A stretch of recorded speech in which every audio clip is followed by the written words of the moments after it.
अपने चैनल हिंदी जी के ट्रिक्स पर आज के इस वीडियो में हम डिस्कस करने वाले हैं सम्राट अशोक को, यानी सम्राट अशोक महान को। देखिए, इतिहास में 2 से 3 ही राजा ऐसे हुए हैं जिनके नाम के पीछे हम महान पढ़ते हैं, जैसे कि अकबर महान या आप कह सकते हैं सिकंदर महान या फिर अशोक महान। बाकी आप किसी भी सम्राट के पीछे, किसी भी राजा के पीछे ये वर्ड आप नहीं पढ़ते हैं अमूमन, है ना। तो 2 से 3 ही हो, उनमें से एक जो चुनिंदा राजा है ये अशोक हैं। काफ़ी महान ये राजा सम्राट अशोक जो है निकले हैं। तो हमारा जो मौर्य वंश का नेक्स्ट वीडियो है, उसका नेक्स्ट वीडियो होने वाला है, जो प्रमुख शासकों की हमारी ये सीरीज चल रही है। इसके सभी वीडियोस देखने के लिए आपको डिस्क्रिप्शन में लिंक मिल जाएगा प्लेलिस्ट का, क्लिक करके देख लीजिएगा। तो अशोक का जो जन्म था ये 304 ईसा पूर्व में कहाँ पर हुआ था? पाटलिपुत्र में हुआ था। कहाँ पर हुआ था? 304 ईसा पूर्व में पाटलिपुत्र में हुआ था। अशोक की माता का जो नाम था क्या था? सुभद्रांगी था। ध्यान रखना है, अशोक की जो माता थी, इनकी माता कौन थी? सुभद्रांगी थी। सम्राट अशोक महान बिंदुसार का उत्तराधिकारी था, क्योंकि ये किसके थे भाई? बिंदुसार के पुत्र थे, तो बिंदुसार के उत्तराधिकारी। ठीक है। अशोक का जो राज्याभिषेक है 272 ईसा पूर्व में हुआ था। कब हुआ था? राज्याभिषेक का अमूमन क्वेश्चन जो है पूछ लिया जाता है, तो 272 ईसा पूर्व में इनका राज्याभिषेक हुआ था। अगर बात करें हम अशोक की, तो 269 ईसा पूर्व में राजगद्दी पर बैठे थे, मगध की राजगद्दी पर बैठा। ठीक है, यानी कब? 269 ईसा पूर्व में। राजगद्दी पर बैठने के समय अशोक अवंती का राज्यपाल था। ये इंपॉर्टेंट है, यहाँ पर आपको ये चीज ध्यान रखनी है कि राजगद्दी पर बैठने के समय अशोक कहाँ का राज्यपाल था? ये अवंती का राज्यपाल था। ये डायरेक्टली क्वेश्चन आपसे एग्जाम में किया जाता है, पूछा जाता है। भारत में शिलालेखों का प्रचलन सबसे पहले अशोक ने किया। मोस्ट इंपोर्टेंट चीज आपको ध्यान रखनी है कि भाई भारत में जो शिलालेखों का या अभिलेखों का प्रचलन था वो सबसे पहले किसने किया था? तो अशोक ने ही किया था। अशोक के ही सबसे पहले प्रमाण जो हैं वो मिले हैं। अशोक के शिलालेखों में ब्राह्मी, खरोष्ठी, ग्रीक एवं अरमाइक लिपि का प्रयोग हुआ है। कौन कौन सी का? ब्राह्मी, खरोष्ठी, ग्रीक और अरमाइक जो लिपि है इनका प्रयोग हुआ है। खरोष्ठी जो लिपि है ये दाएं से बाएं ओर लिखी जाती है, मतलब इस तरह से लिखी जाती है, सॉरी इस तरह से, ठीक है, दाएं से बाएं यानी राइट टू लेफ्ट लिखी जाती है। अशोक के अभिलेखों को 3 भागों, शिलालेख, स्तंभ लेख और गुहा लेख में बांटा गया है। तो आपको ध्यान रखना है, अशोक के शिलालेखों को या अभिलेखों को, जो अशोक के अभिलेख है उनको कितने भागों में बांटा गया है? 3 भागों में। कौन कौन से? एक शिलालेख है, दूसरे स्तंभ लेख है और तीसरे गुहा लेख हैं। ठीक है।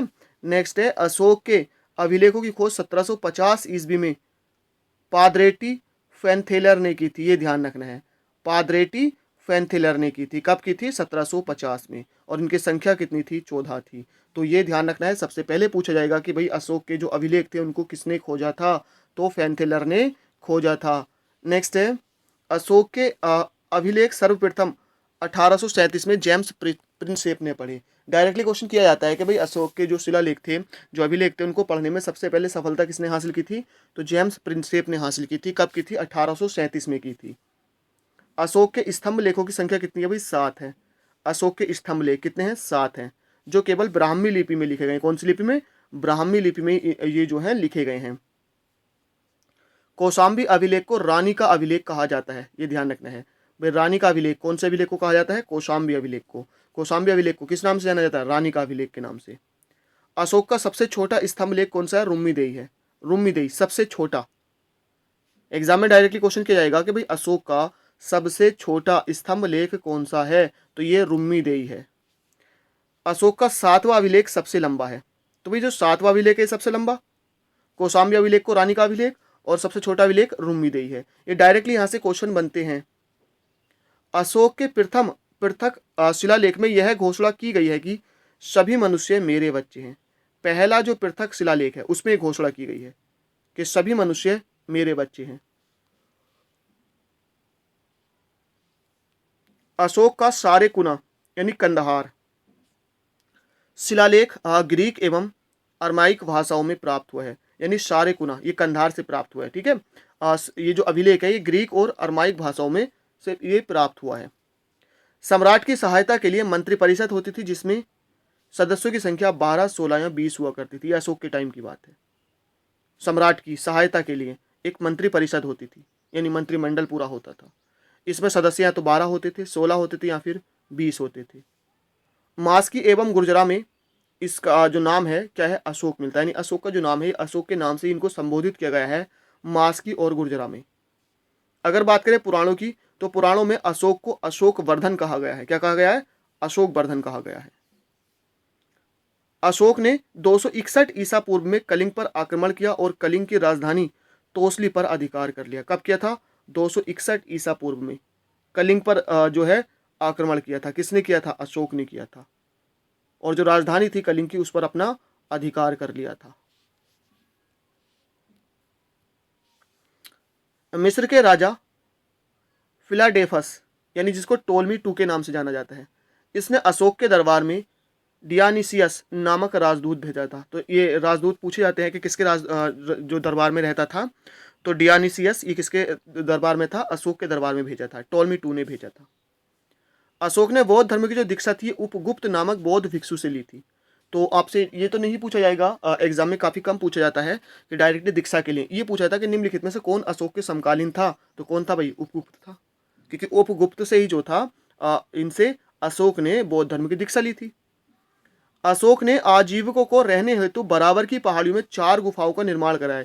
ये गुफाएं इंपोर्टेंट है, यानी जो आजीवक संप्रदाय है, ये जो रहते हैं, है ना, जो इसको फॉलो करते हैं, जो इसके भिक्षु होते कह सकते हैं, उनको रहने के लिए भाई कितने 4 गुफाओं का निर्माण करवाया था। और इन चारों के जो नाम थे कर्ज, चौपार, सुदामा और विश्व झोपड़ी था। इन चारों गुफाओं के नाम आपको ध्यान रखने हैं। अशोक के जो पौत्र थे दशरथ, इन्होंने आजीवकों को नागार्जुन गुफा प्रदान की। कौन सी? नागार्जुन गुफा, यानी गुफा थी, उसका नाम नागार्जुन था, आजीवकों को रहने के लिए।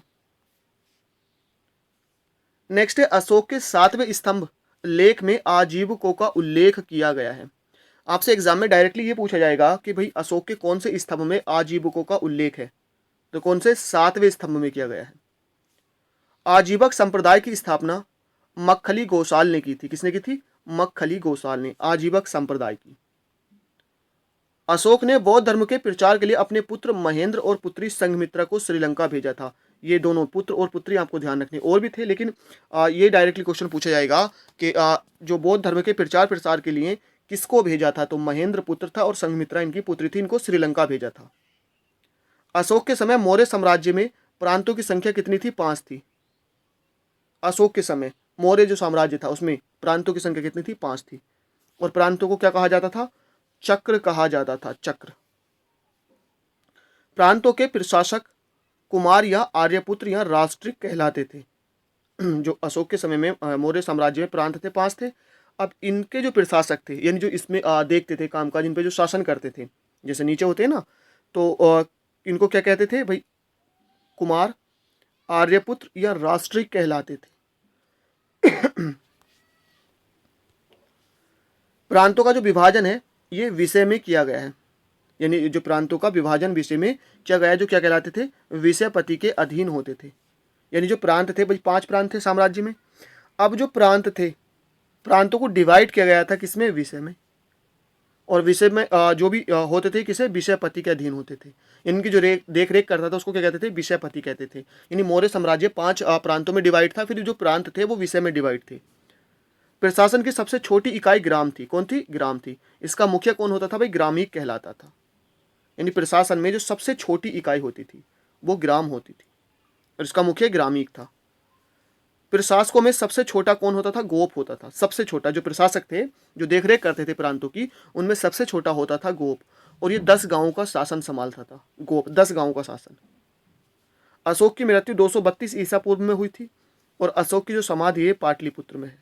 अशोक की समाधि कहाँ पर है? पाटलिपुत्र में है। तो फ्रेंड्स आज के इस वीडियो में इतना ही। अशोक से जुड़े जो भी इंपॉर्टेंट क्वेश्चंस थे वो हमने यहाँ पर डिस्कस कर लिए हैं, और मौर्य साम्राज्य से जुड़ा एक नेक्स्ट वीडियो आएगा जिसमें आपको सारे के सारे मौर्य साम्राज्य से जुड़े जितने भी लगभग 50 क्वेश्चंस इंपॉर्टेंट एग्जाम में बनते हैं वो सारे हम कवर अप करने वाले हैं।